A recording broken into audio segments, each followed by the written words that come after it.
takes a second. All right. We're live now. See, live up in the corner. Perfect. Yeah, just seen it. All right, in the granite with my special guest, Travis, the Outlaw Demko. He's got a lot of other AKAs. Good kid. I seen him training for his last fight. Gentleman, very respectful. Thank you. To his elders, because that's what I was always taught. And unless someone gives you a reason not to, and then you fucking, give him a 4-piece and a soda, right? Exactly. But you were very, and you gave me a little interview there, and I didn't want to do that to you because you were training, but you did. You were nice enough. You were very respectful, and I really believe you deserve your time, bro, because I got friends. We watch mixed martial arts every Friday and Saturday night together. I don't go out drink. I haven't had a hangover since 2001. So I'm constantly watching mixed martial arts and boxing. That's why I've always done boxing, but mixed martial arts, especially these past two plus years. Like every Saturday, how can't you watch 15 fucking elite level fucking mixed martial arts? Yeah, in my opinion, you have everything it takes to be the next champ, brother. Thank you, brother. I appreciate that. I mean that, bro. Like I really do. You have that wrestling. You have the wrestling pedigree. You got good striking. Like you train hard, and I seen it in you that day. I'm like, I told you that. I go, this kid's a wrestler. I asked Stevie Jew. I go, he's a wrestler, huh? Because you can see it in your legs, bro. Well, it started with the MMA, and then I started doing amateur boxing. I had about 47 amateur fights, and I had that's where you learn. And I had 10 pro boxing fights. So I mean, Let me ask you something. Can you clarify this? Because I try to tell this like fake Paul and everything. Because I offered Jake Paul out about 20 times. I don't hate him. The kid's hustle. But I said, you want to really show you're a boxer, fight amateur, fight Golden Gloves. I said, that's harder than the pros. Will you agree amateurs are harder than the pros? Well, I mean, I've just seen in the gym, you see some of these guys in the amateurs, they've had 300, 400 fights. I mean, exactly. you can't beat experience, man. You can't beat experience. Thank you, Travis, because I try to explain this to people. Yeah. And when people call fighters like bums and tomato cans, I'm like, hold on. Have you ever been in a fucking ring? But don't get me wrong. I've seen some guys that had some short amateur careers and that had some really good pro careers. I mean, It all depends on the person, to tell you the truth. But for the most part, I think if you have 300-400 amateur fights, that's experience you can't buy. Even 50 to 100, man. It's great experience. Well, Duran, like people have no idea. He won 70 fights in a row and won 4 fucking belts and 4 lighter. He wasn't even a natural middleweight. He moved up the middleweight to fight the three kings. That's the problem today. They got all these guys like Javante Davis, Shakur. He fights Saturday, yeah. Yeah, but none of these guys fight each other. I'm happy they don't fight each other. You're right. I'm happy. But I mean, look back in the day when you had these guys were going up and down weight classes. Duran, Hagler, friggin' Sugar. You had friggin' Hearns. All these guys fought each other. Mugabe, savages. And they went up and down in weight 3 times a year, 4 times a year. They went up and down weights to fight each other, make a lot of money, and find out because they wanted to show who the baddest motherfucker was. I think it's Crawford. That's my favorite. I 100% agree. Crawford. I love Crawford. He's such a good. He downloads data every round. He's just like, okay, throw that punch again. I'm gonna counter you. Like he just downloads. He fights with bad intentions. He fights with bad intentions. He'll take punches like this, but once you leave it open and forget about it. That's why I said. And that kid he's fighting's a tough kid too. But like you said, it's really true. 400, 300 amateur fights, even 10. Like people disrespect Wilder. I go, Wilder was only one to win a bronze medal, any medal in the Olympics with 10 or less fucking amateur fights. No one's ever done that. He did that for his daughter. He was a freak, though. He was a natural freak, man. Yeah, he had that straight right, straight left, straight right, but he couldn't punch back, moving backwards. And I said, you got Tyson Fury. Tyson Fury moves like a middleweight. He's 7 feet tall. It's not fair. Okay. He even says I think, honestly, people get mad at me. I think he would beat Ali. Oh yeah, Tyson Fury. Like, how can you doubt that guy's fucking mindset? I tell everyone it's mostly mental, but you have to be physically prepared because 12 rounds or 15 rounds or 10 rounds is a long fucking time. And the guy's 6'9", walking around at 300 pounds, moves like a lightweight, man. Yeah, dude, he came back after 4 years of fucking battling fucking cocaine, alcohol. I know. That's why he put on all that weight. I used to be like 240, 260 when I used to drink. Then when I quit, I went up to 325 pounds. Training with friends for their fights. For Battle of the Bays, I train with my friends for their fights. And I go like 3 days a week. I couldn't get under 240. I trained like 2 hours a day pouring, so I still couldn't get on to 240. Well, it's because I was in my 40s. You know what I mean? I'm 51 right now, and I'm 225. What's your weight class? 170, 165? 145, 145. 145? 145. You're a big 145. And I think I want to go. I think I want to go down to 35 when I'm back too. Well, do you still feel up? Do you still have the power at 135? Because you're a powerful kid. You look really strong to me in the gym. You look strong. Well, you know what it is, man. This is the first time ever. I've always taken my diet really serious, but this is the first time I got down to 45 naturally. And I mean, if I can get down to 45 naturally, I can for sure suck a little more weight to get down to 35. And I'll tell you one thing, I'll be a big local 35.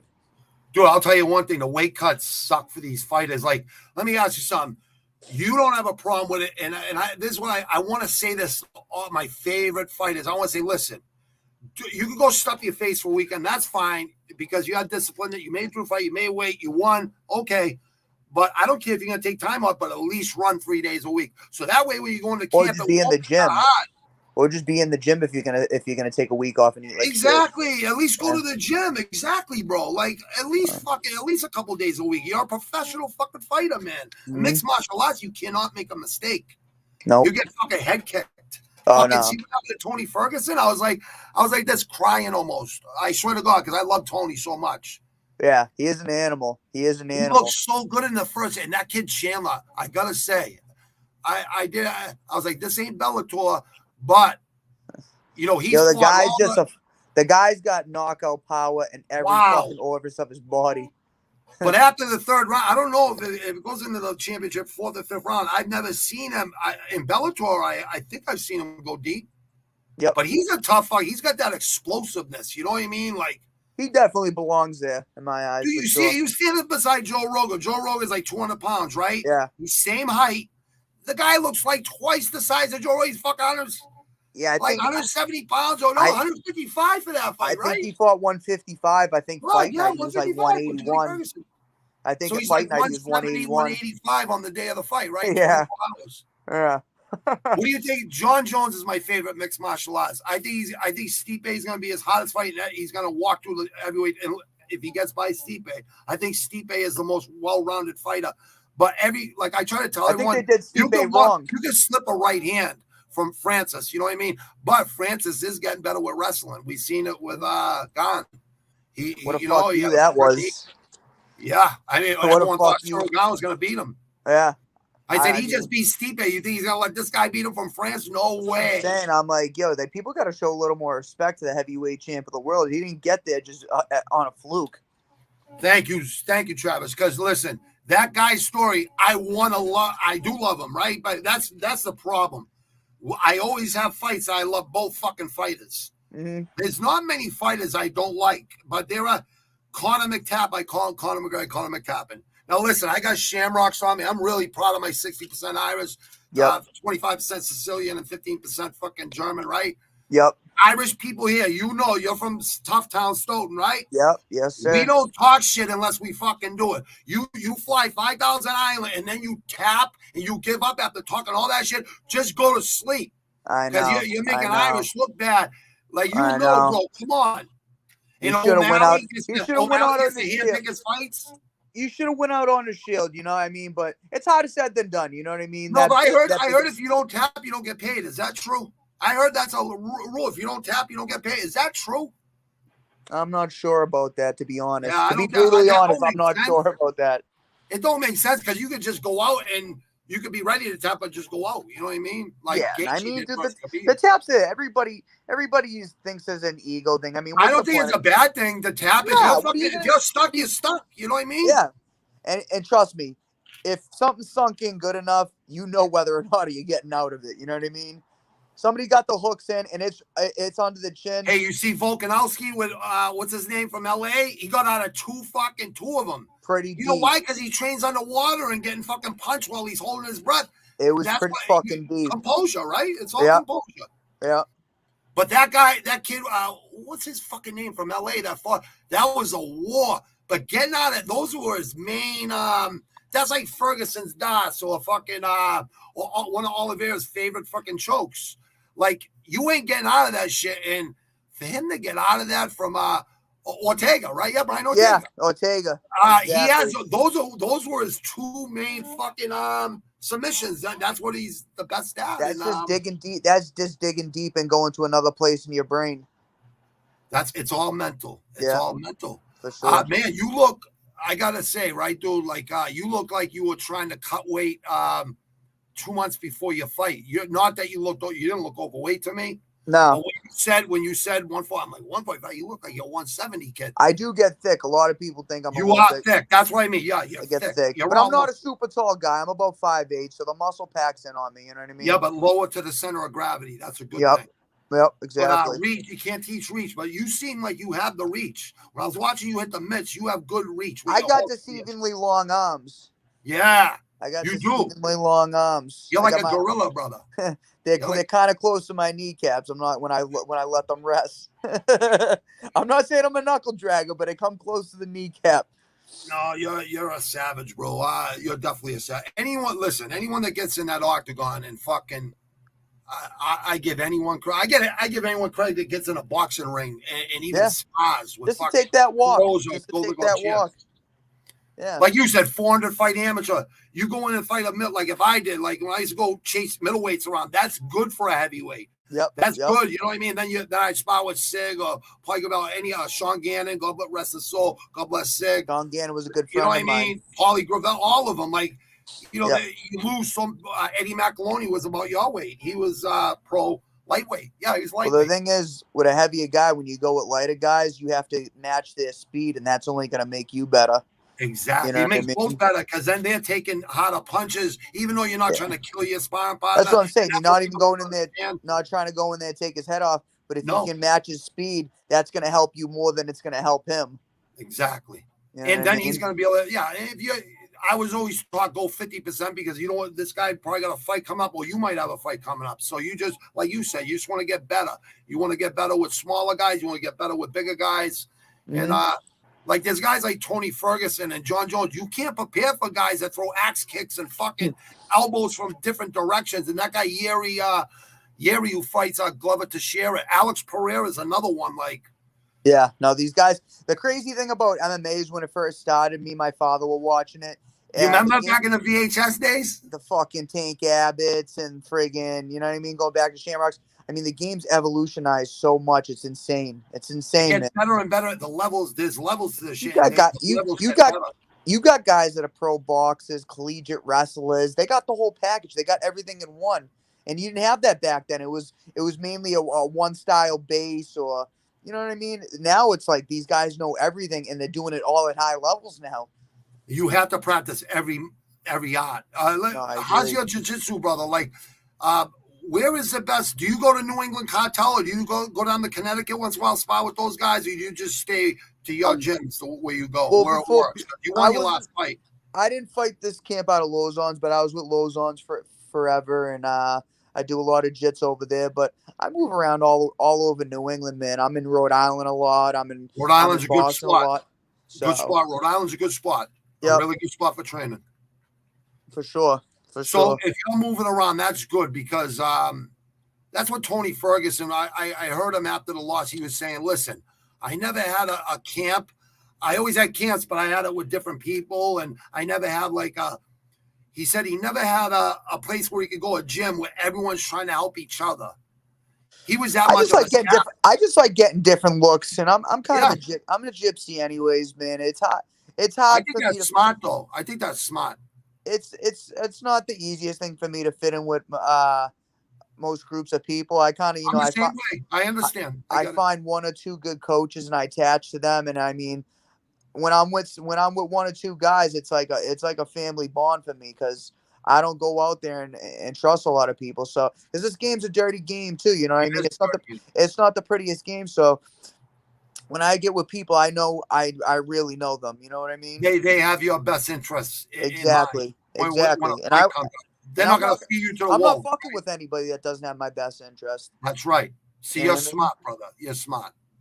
And that's why, And honestly, it's taken a lot of times and tribulations. I made some mistakes in my career. I've done some things. So it's all a learning curve too. You know what I mean? That's how and you learn from everything and all your experience and all the tough times and all the struggles, training, and people don't understand what fighters go through. They think it's just all glory and fucking fame and all this shit. No, Let a me small tell you part, something. actually. Yeah, you train all those months just for them fucking 15 or 25 minutes. Yeah, and I've had a lot or in boxing, 10 rounds or 5 or 6 rounds, 3-minute rounds, but that's a long time and people don't understand it. They don't understand. Well, I've seen a couple guys, they understand when they think that they come to the gym and they try to do 1 3-minute round and they can't even fucking get through that. Then they understand it. It's and tough. Then they don't even want to finish the fucking 1 minute. They don't even want to finish the first round.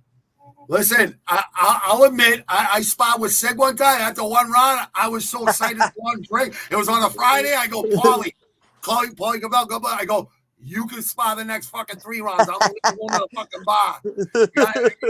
I'm serious. This is an early night. I have no problem saying it, but I was never. It's not that I couldn't do it. It's like, you might want to get him a 1-round fight. Yeah. But he's like, Rob, I'm kidding with you. I love you, brother. I'm going to see you in a little while. That was my problem. That was our problem. You know what I mean? Like, you train all week and then you go to the bars on the weekends. It's just destroy all your progress. Not the right thing to do as a fighter. It really is. No, I know. I need street fights and stuff, but professionally, no. Yeah. It's it. I mean, you really got to be all in this game, because if you're not on all in, that's how you get hurt. That's how you get hurt. That's how you embarrass yourself and your family. Yeah, but losing ain't an embarrassment when you're fighting the elite levels. That's why I always say it's an embarrassment. Fighters will learn from their losses. You know what I mean? Embarrassment. It's an embarrassment when you don't put everything into it and you're fucking around and you're doing the wrong things. You know what I mean? If you put all your heart and soul into a fight, you know what I mean? I agree. There's nothing to be ashamed of. But I mean, if you have a certain type of talent and you're diminishing it with all these other things and you go in there and lose, I personally think that's an embarrassment to yourself. No, I agree. You know what I mean? I would feel embarrassed too I agree. But I've seen so many people lose and then fucking come back and be so much better because of that loss. But then I see a lot of people become a lot worse because of that loss, and then they have that doubt, and then they get a little shy when they're in there, when they want to let go and they don't, because they're worried about catching that punch, which you should never be worried about. You should always be fucking slipping it, but you're gonna take some to give some. It's just the nature of the game. It's a crazy head game, man. It's a head game and a half. It's a chess game, and it's so mental, and people have it's so hard to explain, but I'm trying to get this across to people, like people that never, like you said, just go and do 3-minute rounds with a boxer. Just spar with a boxer. Never mind worrying about takedowns and fucking chokeholds and fucking head kicks. That's a whole different fight. You can't make a mistake. Like you cannot make one fucking mistake. Yeah. And I say, some of these fighters, they fighting with their girlfriends before a fight. Like their head ain't all there because they're thinking of their girlfriend. They're thinking. It's just there's so many factors that go into a fight. It's so important in the fight game to even leading up to the fight, making sure you're in a healthy situation, because the last thing you need to do is go into a fight and be worrying about your fucking girlfriend, family issues, this and that. You want your brain to be just like any warrior going into battle or war. You want your brain to be clear and on the objective. You know what I mean? That's right. The mission. A mission, for real. How you seemed really loose and happy when you were training, when I seen you. How did you feel going into this fight? You won the fight, obviously. Can you tell people what happened in your last? It was in March, right? Or February? March 4th. March 4th. So what happened in that fight? That was down Rhode Island, right? That was me and my wife's 30th year anniversary. That's the only reason I didn't make it. Congratulations. I feel fucking bad. I feel bad, bro. But I will be at your next one, though. No, for sure. You gotta keep your word, bro. And I didn't keep it, but I forgot it was me and my March 3rd was me and my wife's 30-year anniversary. So it was you can't. That would have been hard to explain to her than it is to explain to me that you couldn't show up. Travis, she saved my life, so I would kill and die. Nah, listen, man. You'll be at the next one. That's it. I will. Oh, you can guarantee I'll be there, bro. That's it. So what went right for this fight for you? Like because I tell this to everybody, you can never have even a doubt in your mind that you're gonna lose. Because if you have that doubt, you will lose. It will happen. Yep. You For have sure. to go figure. You got to be cocky. Your mind. You have to be straight. You have to be like, I'm gonna knock this guy out. I don't care if I get hit. I don't care. I'm shaking it off. I'll see those flashing lights. That's fine. But I am gonna fucking finish my mission. And Yeah, I went in there. I knew the kid wasn't. You know what I mean? I'm usually a stand-up fighter, but I knew the kid wasn't really good on the ground, so I took him off guard. I took him to the ground, and I got on top of him and started pounding him until he couldn't take no more and turned his back and gave me the choke. I'll take whatever I can get. I personally, I want to get in and get out. I don't want to be hanging out too long in there. So I took what I could get. I almost fucking tricked him a little because I have such a boxing pedigree that everybody thinks of it. I'm gonna box. So I thought, you know what? Let me pull the wool over this kid's heads, take him down.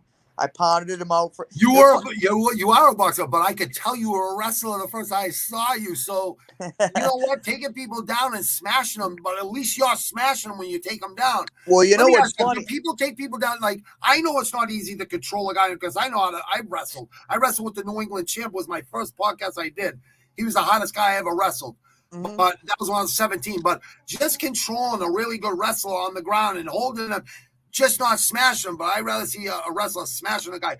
But just controlling him is skill in itself. Am I right or am I wrong? Like, no, I mean, controlling the human body is the ultimate skill in MMA to me. I mean, if you can control the person, I mean, I think that's, to me, wrestling is the pinnacle for MMA because if you can control someone's body, because even you see these high-level strikers, they going against these certain guys. I mean, John Jones, you got fucking Cormier, you got even look at Nagano, who's not a wrestler, who fought a fucking high-level striker. He's not even a wrestler, and he showed. But he's learning. He has a wrestling coach that's fucking.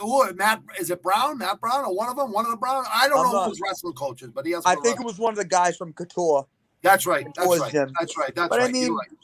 just MMA is just such a crazy game because you could think a guy like Nagano was going to come out and stop bombing, and look what happened. He was smart on him. He was smarter than him. Yeah. He was smarter than him. Because Stipe thought he rocked him and he went in and that's when you get caught exploding in. He just hit him with a short left hook. Yep. And then fucking hammer fist. And because that lost to Stipe. He thought he was going to win Francis. And he said he was going through problems during that camp. So he walked out into that ring. He wasn't ready mentally. He said it. He said it in interviews. And, I'm super excited to see what John Jones can do in the heavyweight division. I am too. I'm super excited to see people try to duck his fucking kicks and his fucking elbows because that guy's a fucking savage. I think him and Stipe are going to be the first fight back. That's what they're talking about. September, right? Stipe said he'll be ready. That's a hell of a fight. I feel bad for Stipe. I feel like they did him a little wrong, but I think Stipe's right up at the top of that heavyweight echelon. He's to go to the heavyweight, Steve, because he defended it most times, right? The heavyweight belt, right? And John Jones is the light heavyweight, right? And they're both basically heavyweights, 200 pounds above. I try to tell people, Muhammad Ali was 188 pounds, and he beat a 242-pound guy in Sonny Liston. Marciano was 182 pounds, 188 pounds, beating 220-pound guys. Back in those days, that's a big fucking difference. Size don't mean shit. And that's, I think John Jones will probably, what do you think? Around 230, 240 he'll cut? He's probably, at heavyweight, he's probably going to be around 230, 240. And that's the smartest thing he could do, I think. You know what I mean? That's a big boy. He is a big boy. That's a big boy. Look at his brothers, for Christ's sake. I know. How happy would a father be friggin' having sons like that? 2 kids in the NFL that are outstanding. His son's a champion. I mean, come on. You can't get a better fucking gene than that. Yeah, he comes from great gene. And not only that, he has good brothers that'll make sure he stays out. You know, I hope it's not in Vegas because it's kind of like a set. You're setting him up to fail.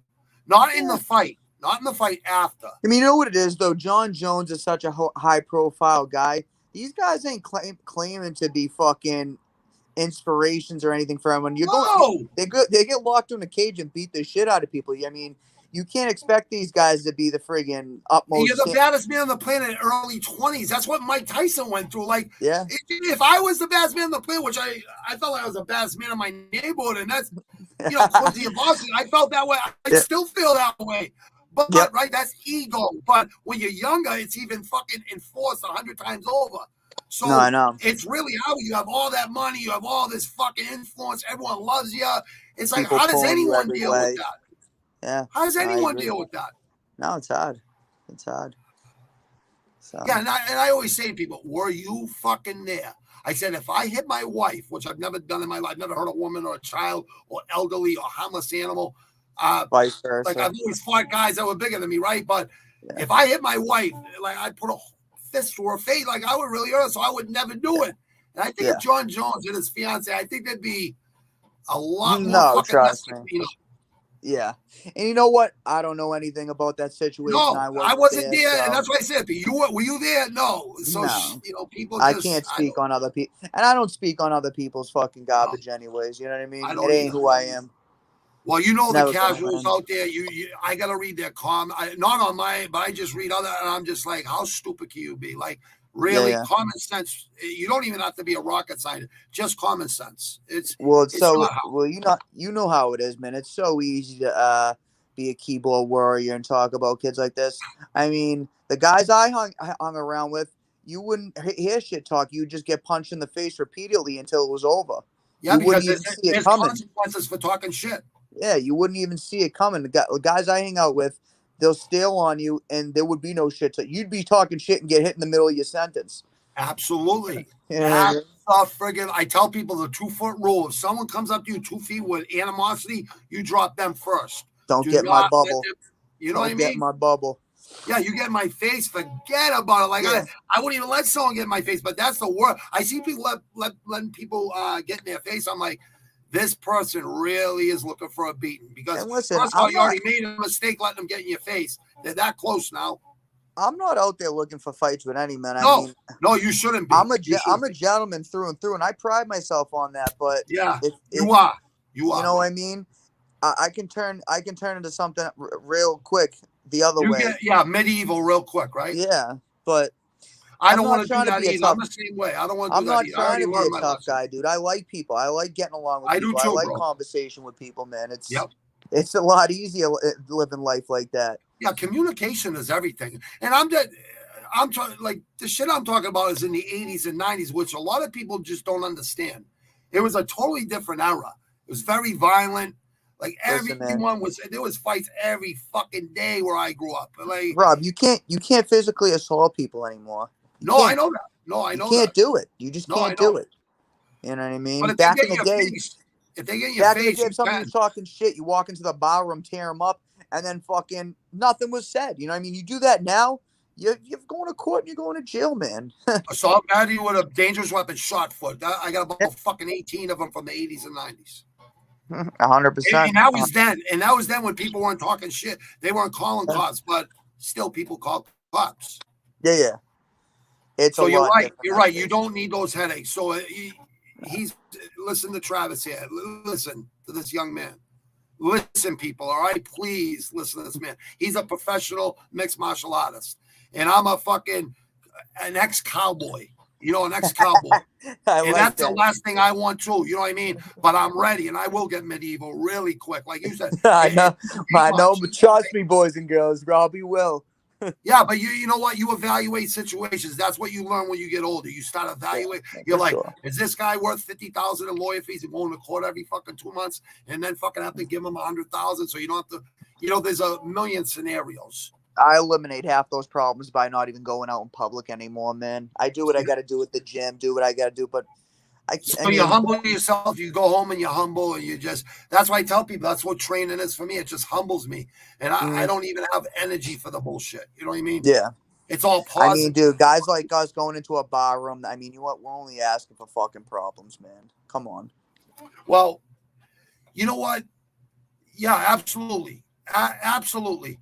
But if people know who you are and they act up, well, that's on them actually. But you're right. You could just eliminate it by not even going. Listen, man, I'm not saying I would even have a problem, but I'm just saying in my head now where I'm getting older, I try to eliminate as many problems as I can. No, you're very smart, bro. I got to hand it to you, bro. I wish I was thinking like you. Well, between 25 and 30 is when I started seeing it. When my 27, almost 28, she'll be 28 in October, my firstborn, that's when I seen the light. Yeah, I just seen a whole. Sometimes it takes something. Yeah, I seen it, and then I have a son that's 17. He'll be 18 next April. Like he's like a basketball phenom, that good since first grade. So awesome. They're both really good kids. So and a good woman 30 years. So What else that's could the you? only reason I survived and fucking, stayed home.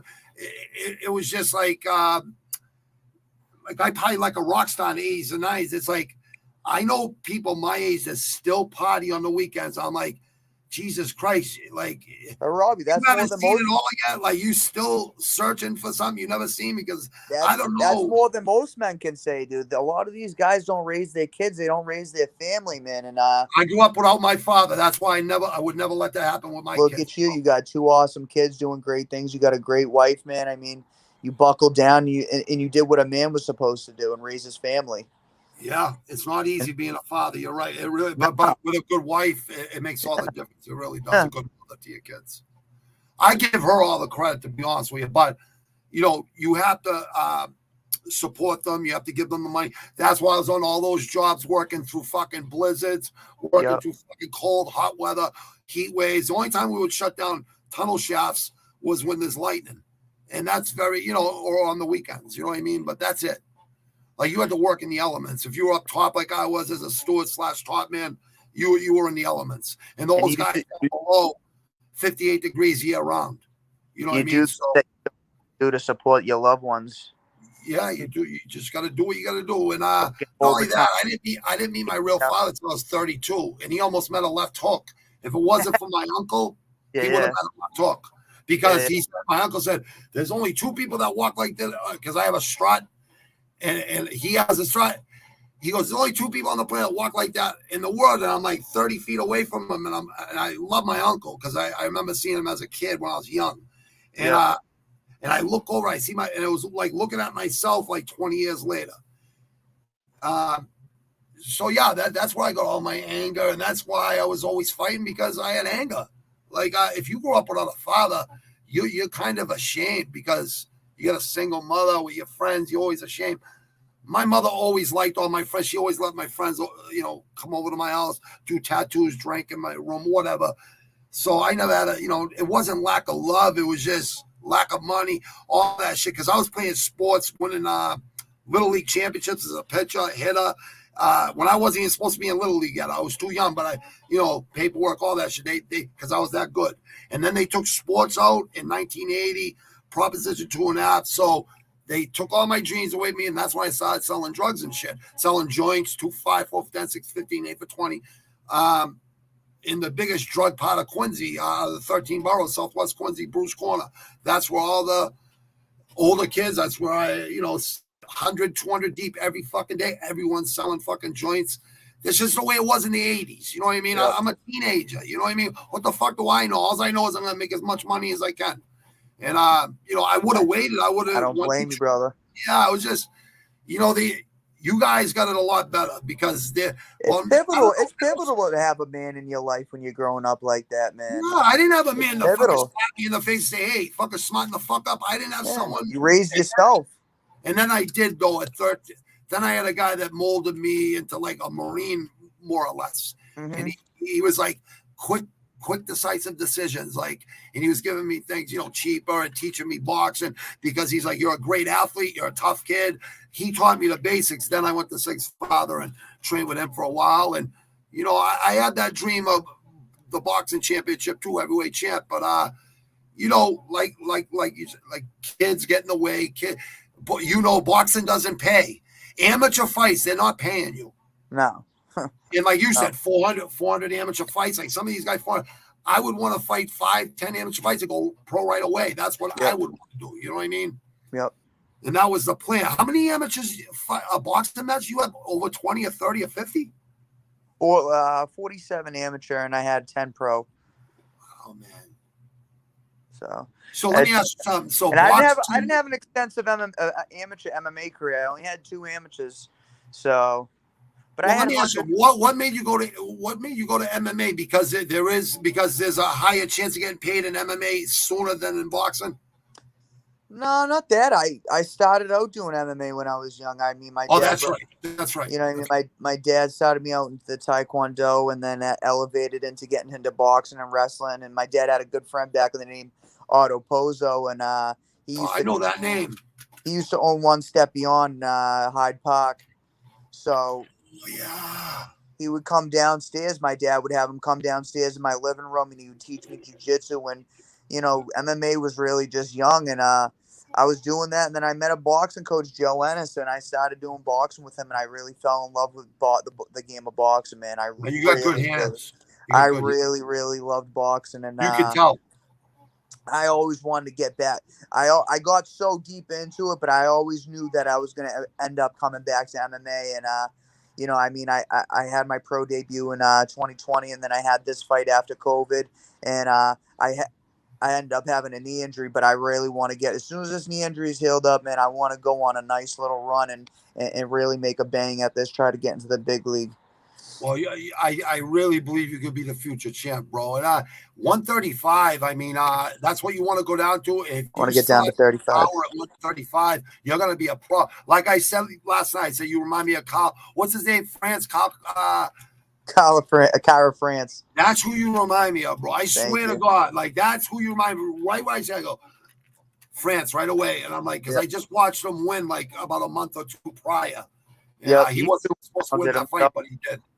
Well, he's training with Izzy and that fucking Volkanovski. He's training. Dude, that he fought a fucking straight murderer in that fight. That I was gonna say he wasn't even expected to win that fight. So that Russian kid was no joke, man. He went in, but that's the opportunities that you get, and you got to make the best of. That's right, and he did. And just from that one win, catapulted him. And I think that's what it's gonna be with you, bro. I think it's just gonna be you're gonna get that call, and they're gonna say, I don't know if you can beat this guy. Well, you could definitely beat him, but I don't know if you think you can beat him because who's going to fight him. It's not your trainers. Yeah, no, exactly. You go in there by yourself. But, hey, man, you gotta get an opportunity. You got to work your way up to that opportunity. And once you get it, I mean, you either take it or fucking, hey, what are you going to do? The knee's going to take, a while, right? You're not going to rush, right? Like, I'm not going to rush this knee. I'm not going to rush this knee. I got the surgery for a reason, you know what I mean? So I can come back stronger. And it was something that was bothering me for a little. And this fight, I really, really banged it up a lot in the fight. So it's just something I needed to take care of. And I'm happy I'm getting it done because when I come back, I'm going to be a lot stronger. You look like you're stronger already, kid. Like from when I seen you at the gym to now, you're already strong in the gym. You look like you're fucking stronger now, bro. Like, you got that big chin. You got like one of those cartoon big fucking chins. Like, you look like you're a savage, dude. Like I got that savage. I'm a savage, right? You're a savage, kid. You're a fucking savage. And I believe everything you fucking say. I believe you will do really well. And I appreciate that. Hey, people that want to be a cage fighter, will you give some people some the younger guys coming up that are fighting? What's your best advice to the young guy or even guys that are just going to go on, even older guys that have a boxing background or a wrestling background? Because wrestling, you have that discipline. Like boxers have a lot of discipline, but they can lose it easy. You know what I mean? Wrestlers, not as much. Wrestlers have to me, the main advice is stay in the gym and don't blow up. You know what I mean? When I was younger, I would always blow up after my fights. You should just stay ready, man. It will take you a lot farther and you'll get there a lot quicker. Because when you blow up 30, 40 pounds overweight, you're not ready for that fight, and it takes you a lot longer to get back in the ring like you'd like to. So I made that mistake when I was younger, and I would blow up and I would get to these crazy weights. Luckily, I'm only around 165, 170 right now. I don't want to get any heavier than that. And I'm really, while I have this knee injury, I'm trying to eat healthy and just trying to take advantage of. You look healthy, bro. Yeah, I appreciate that. I appreciate that. Thank you. I appreciate you taking care of yourself because, the body, people don't understand this. The body heals itself. I'm legitimately disabled from landing on my head 14 feet in 2003, bringing my German Shepherds up the stairs. I grabbed the railing halfway up, and it gave on me, so I flipped over both of them and landed 14 feet on my head. I fractured my skull. They rushed me to Quincy Hospital. They said, there's an operating room in fucking Boston Medical Center waiting for him right now. They right there. They told my wife had to sign 50-50. They showed her a picture of the cast.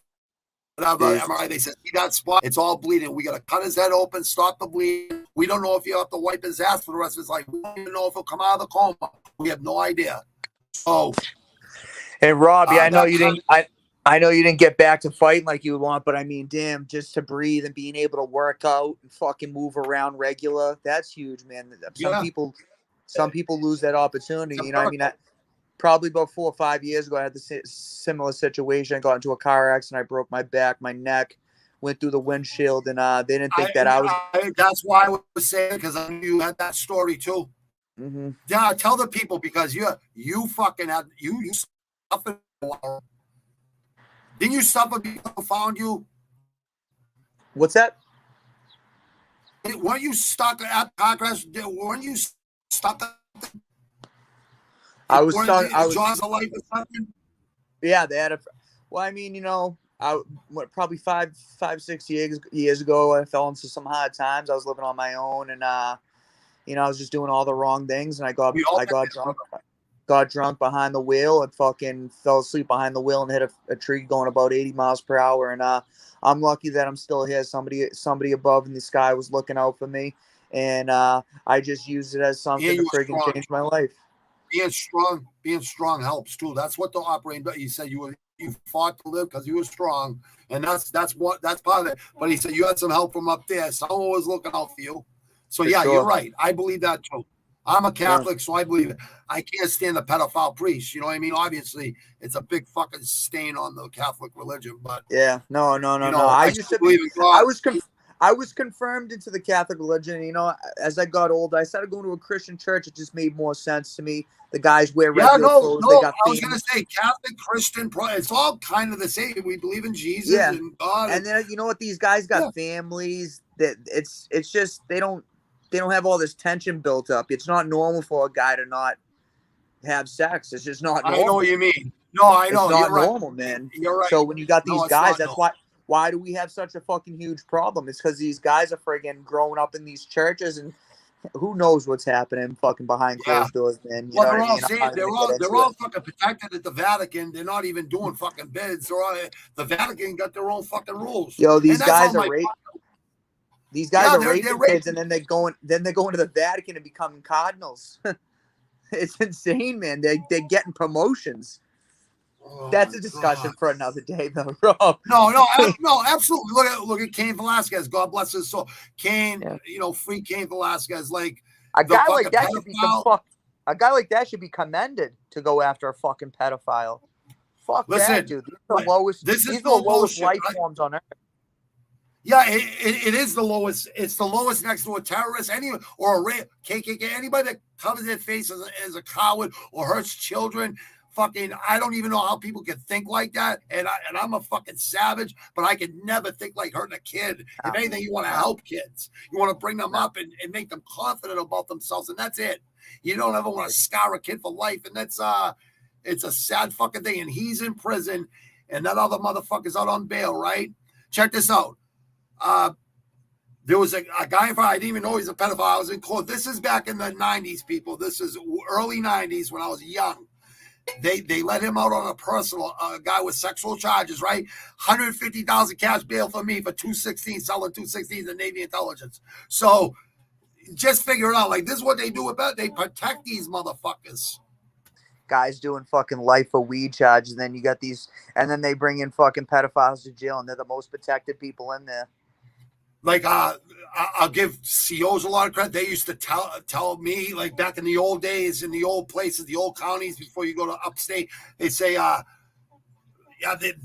he is over there. I go, there was no cameras back then, and they would say, do what you got to do. You got a half an hour. I go boil shampoo. Hey, I go boil shampoo. I bring 5 of my friends. I go, after I get done with them, then you guys give him a blanket party, because he deserves this. Yeah. Deserves this. No, I agree, man. Fuck that. You could tell by looking at him, they're a fucking pedophile, because he's sitting there. I go, how'd that fucking kid feel?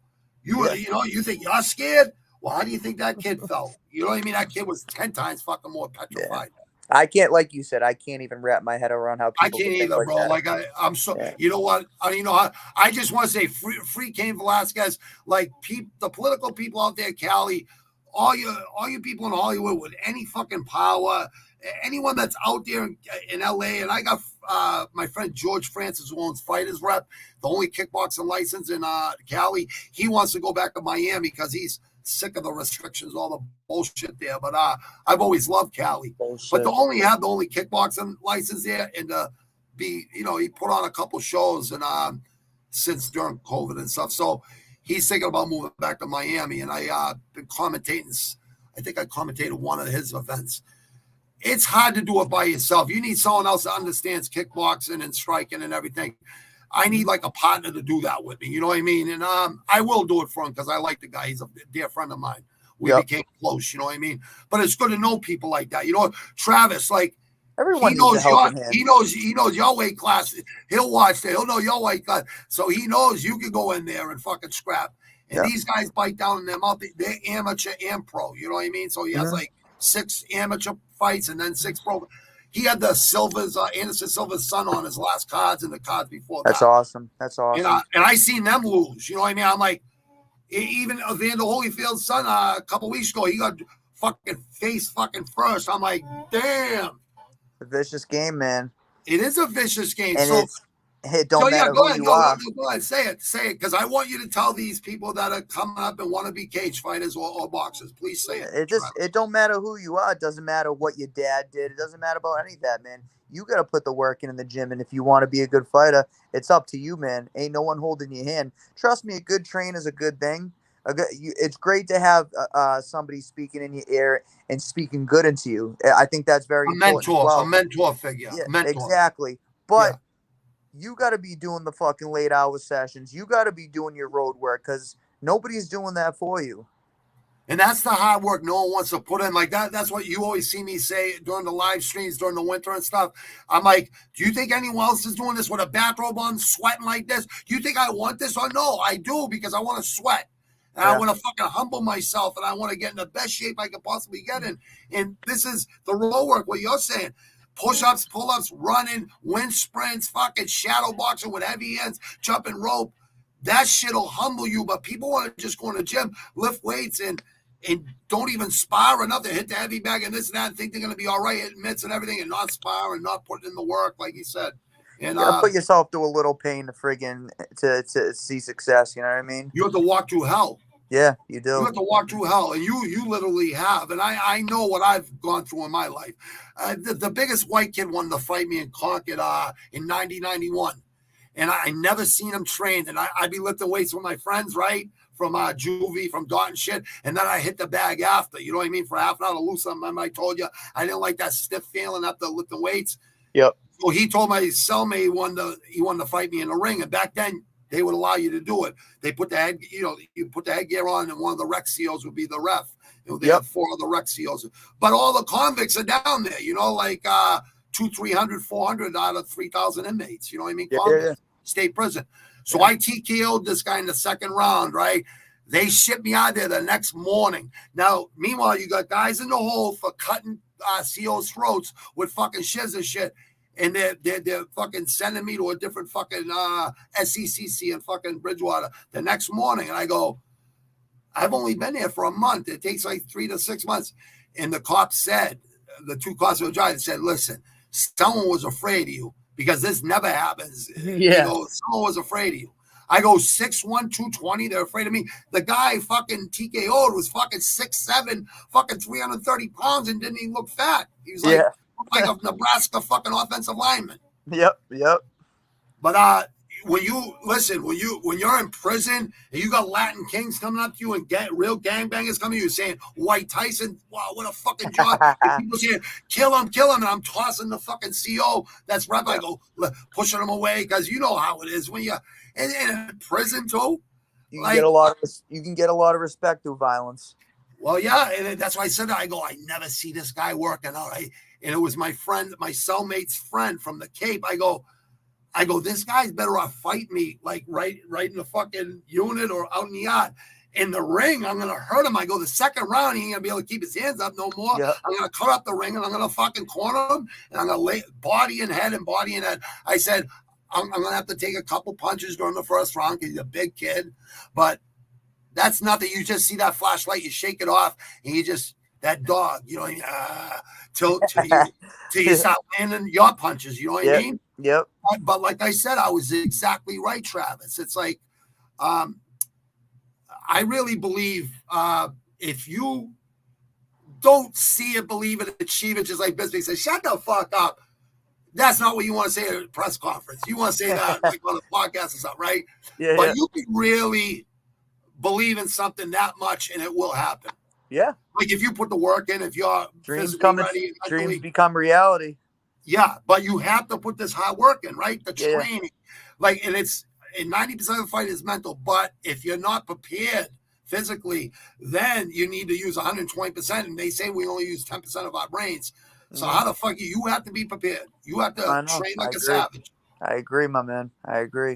So your first day back today training, you were telling me, or physical or something, right? I started PT. Today is actually 3 weeks post my surgery. So I started PT the week after, and I got the first day to get going to start lifting my upper body. So I need it, man. I need it for my brain. I need it for my well-being. Same. That's why I do it for my brain. You're right. That's exactly why I do it, brother. I need it, man, because if I don't have it, it sometimes you start getting squirrely, right? You start getting squirrely, right? Idle time is the devil's plaything, and this is what people need to understand. If you go out and train and sweat every day, you'll be a nicer person. You'll be a humbler person, and then you'll realize, there is someone always tougher and all that. But if you're going to get into fighting, you need to have that war. Like you said, you have to be a warrior. First of all, you have to be a warrior, and you have to test yourself.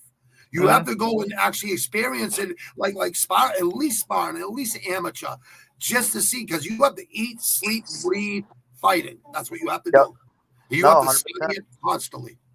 I agree, man. You have to study your opponent. Travis, listen, I know you're going through a lot of stuff right now. I know you took time out of your day to do this for me. You've shown nothing but respect since I met you. I consider you a good friend right now. I'm really happy we met. I'm really happy you've been very respectful. So now I could give it right back to you. You know what I mean? Like I did from the first time I met you, and you gave it right back to me. So it's a good thing. I believe everything's preordained. I think like God lets us meet people that are good people, and we all have the same goals. I appreciate you having me on your podcast, and brother. You're welcome back any fucking time you want. And when you start feeling like you're ready for another fight, we're gonna promote you right now. And Rush Hour MMA, the commentator over there, Jay, he would like to have you on his podcast whenever you're free next time, in the next month or whatever, you know what I mean? Because he has 4,000. We got 4,000 solid over there. We got good solidarity, and everyone's fucking mixed martial arts fans. Yeah. So, and I hope this platform. I hope your podcast keeps growing, man. You're an awesome guy. It will. Thank you, man. It means a lot coming from you, bro. It does. It does. And we want to give Stevie Jr. a shout out, Jimmy Farrell. Anyone else you want to Travis, tell people where they can find you, please. I'm not on IG and everything. I'm not on much of social media, but for Instagram, Travis the Outlaw Demko, Travis _the _outlaw _Demko. So that's what I'm a friend with you on IG, so I know that's exactly how it reads. I'm just learning tech like over the past couple of years, so I'm learning better and better. I'm learning a new program too, so I'm going to be able to break down old epic fights and show people 30 seconds of fights and explain what's going on with Hagler, like Hagler fighting Mugabe, all these savage fights. Duran back in the day, Chavez, like people have no clue. Like Jack Johnson, Jack Dempsey, like Marcia, like they have no clue. And I just want to show people and prove it. And this is the way I want to do it. Bring professional mixed martial art, professional boxers. I want to bring people in that are savages and have a good positive attitude, because drama, we don't need it. You know what I mean? We need communication. Like you said, you're absolutely correct. Communication is everything. And Travis, I got your back. You got a whole army of Rush Hour MMA. You got In the Granite 617. Always, you'll always have a platform to come. And I'm going to check out your other podcasts that you've been on. I've already been studying your fights, and you got a lot of more people in your corner now than you did prior to this. And listen, after my next fight, you'll be the first podcast I come back to, and we'll talk. Yeah. And we'll have a nice conversation. Absolutely. We'll have a lot better one. We'll have a lot longer one, because you know what, brother? I know all of our time is fucking precious. I know that. I'm not going to be ignorant. You know what I mean? I got my knee injury right now, and this brought my spirits up and give me some motivation to get myself better and even come back stronger. I'm really proud of you, kid. I really, really am proud of you, and a lot of other people are proud of you. And they actually, real quick before I go off, right? Let me go on to the comments because we got a lot of comments here. All right, Brian Powers, what's up? Demko, my man, call me sometime. So you know Brian Powers? I know Brian Powers is a good dude. Yeah, I remember Brian Powers from years ago. Yeah, Brian Powers was a hell of a fighter. Demko. And then we got Ken, my friend Ken, Ken Ryu Dojo from New York City, Brooklyn. Hey, Granite and guys, Savages United. I'm going to go fishing at 10 p.m. He does a lot of fishing during the summer, but during the winter, he's all MMA. I love fishing myself. He's a producer. Travis, he's a producer of Rush Hour MMA.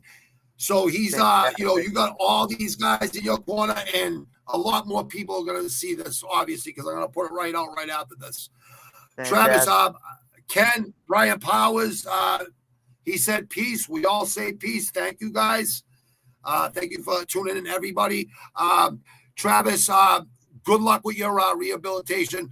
Just don't do nothing I wouldn't do. Like, just be careful because I'm a knucklehead sometimes. Yeah. Don't be a knucklehead or be a knucklehead. Just be a smart one. And just keep having that positive attitude you have in that discipline and that freaking drive, because I really believe you could go as far as you want to go. The only one that can beat you is you. That's the only person. And that's my honest opinion. On God. That's always been my biggest battle. Thank you. Well, that's always been everyone's biggest battle, even mine, brother. Like, obviously, like, people got to realize life is not easy, and it'll throw curveballs, screwballs, fucking knuckleballs, fastballs, high and tight, fucking it'll throw a lot of shit at you, and that's tough times don't last. Tough people do, and it's like all mental people. Like John Jones said, I'm a sinner trying to be the best person I can possibly.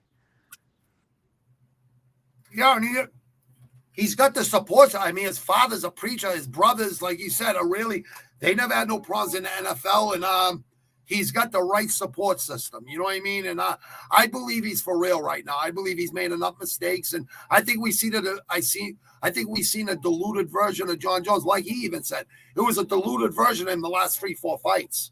Yep. And he still won. Exactly. He's going to be a problem sober right there. I think he's going to be a real problem. I know he will. You're going to be a problem, Travis. So don't you worry about John Jones. Worry about Travis, because I want to see you as the next champ, my friend. We need more massholes out there fucking killing it. Massholes, stand up. Stand up, massholes. New England cartel, all of it, right? Savages. Yep. We come from a different cloth here, people. People have no clue out there in the world. This is where the savages come from Massachusetts people, Rhode Island, baby. Connecticut, right here, boss, all the cities. This is where the savages come from. Trust me, people. Yeah. Travis, thank you so much for joining in the Granite 617. I couldn't thank you enough, and you are welcome back any friggin' time. In your next fight, please keep us all tuned in. And I'm going to hook up my friend Jay and Ken from Rush Hour MMA. They're going to want to talk to you sometime this month. We just want to promote you because we all think and feel like you deserve to be promoted, my friend. Appreciate that, Robbie. Well, I appreciate you too, bro. So it goes both ways, bro. It goes both ways. Teamwork makes the dream work, brother. Exactly. And I believe that a lot. Thank you so much, brother. Have a blessed night. Have a good night. Don't eat no cookies and milk before bread. You know what I mean? You know what to do. Yeah. Eat some meat or something. I don't know. Go kill an elk or some deer. I don't know. That's what I'm going to start doing another year or two. I'm going to start hunting all my meat. My man. All right, brother. You'll be hunting with me anyways by then anyways. Exactly. All right, brother. You have a great night, and thank you so much, brother. I'm going to go up the air. We're all going up the air. Thank you, people who joined us tonight. This will be on all the fucking platforms. Follow Travis, the Outlaw Demko on Instagram. Not a big social media guy like myself. We're just trying to fucking evolve with all this technology. All of us are. All us old school dudes. You know what I mean? Mm-hmm. He's a little younger than me, though. Exactly. So, yeah, he's a lot younger than me. That's why That's why he's in the octagon. But he's a savage, though. He's a nice guy, and there couldn't be a better champion at 135 or 145 or 165. It doesn't matter. This kid is one of the fucking class acts, and I'm very grateful I met you, Travis. And Appreciate that, we have man. mutual friends, and I'm glad we finally met, brother. Perfect, brother. Thank you so much, my friend. This was a great podcast, and I appreciate you doing it. And I'll talk to you really soon, brother. Awesome, man. Thank you. Have a good night. All right, have a great night, brother. Take it easy, pal.